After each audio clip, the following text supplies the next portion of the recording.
Globalization and its impact on the environment, written and read by Erica Schatz. Globalization has been a key contributor to the growth of the human population.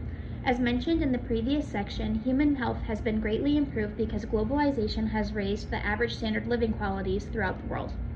One contributing factor to the growth of the human population is trade. Trade has allotted people the ability to exchange goods and ideas across international borders. This influx of goods has increased productivity, economic growth, and transitioned millions out of poverty.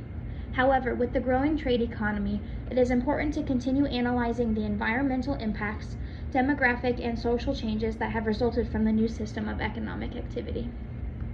Globalization continues to impact the human population, both positively and negatively. In the text, Human Rights and the Environment, authors Sumadou Atapatu and Andrea Schapper analyze the idea that human rights laws do not incorporate the right to a healthy living environment. Global climate change is threatening the right to a healthy living environment, and much of the damage that has caused climate change has occurred as the result of a rapid growing economy. So how is globalization impacting human rights? One of the largest impacts of globalization on climate change is the importation and exportation of goods around the globe.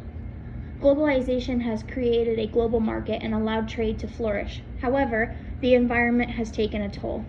With products traveling farther distances, more fuel is consumed, and therefore more fumes are emitted into the air. As countries continue to grow and develop, new infrastructure must be implemented to meet the growing needs of the trading economy.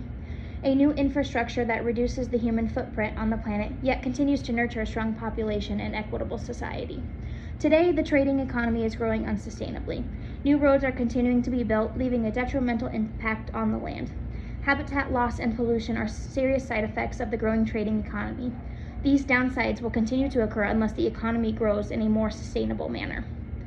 Globalization has created interconnectedness around the globe and revolutionized the trade economy. With this, the negative impacts of this growth will significantly and negatively impact generations to come. As mentioned by author and economist Joseph Stiglitz in his book Globalization and Its Discontents Revisited, Anti-Globalization in the Era of Trump, globalization has been mismanaged. Stiglitz describes how the U.S. largely determines the rules of globalization in other developed countries. Many of these rules are driven by greed and wealth. The impacts of this growth will leave a negative impact on generations to come. In the text Human Rights and the Environment, authors Sumadou Atapatu and Andrea Schapper emphasize the seriousness of the impact globalization will have on future generations when they ask, how will the future look? Will their children and grandchildren still be able to enjoy the right to water, the right to food, and the right to health? How do we move forward? Authors Atapatu and Schapper discuss 3 pillars of sustainable development to ensure longevity and prosperity of future generations: environmental protection, economic development, and social development. To meet the needs of the current generation and those of future generations, we need to balance economic, social, and environmental objectives. Economic development requires balance, ethical working conditions to meet supply demands while also equitably distributing wealth and conserving the environment. Author and economist Joseph Stiglitz highlights the positive impact globalization has had on economic growth when he writes, "It has contributed to creating the fastest rate of global economic growth ever and the successes of emerging markets in particular, with hundreds of millions moving out of poverty. Globalization has raised the standard living conditions worldly. This is a big step in the right direction. However, there's still much to be done to make the world a healthier place to live." Social development involves universal codes that regulate the impact of global trade on the environment and the population.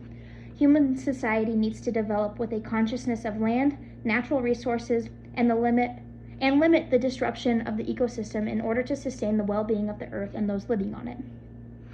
Authors Atapatu and Schapper set a basic foundation of environmental principles that should be implemented, stating, environmental rights include the right to live in a healthy or satisfactory, clean, favorable environment.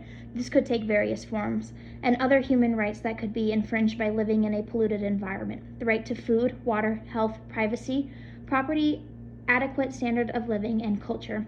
A healthy living environment is essential in ensuring the longevity and prosperity of future generations.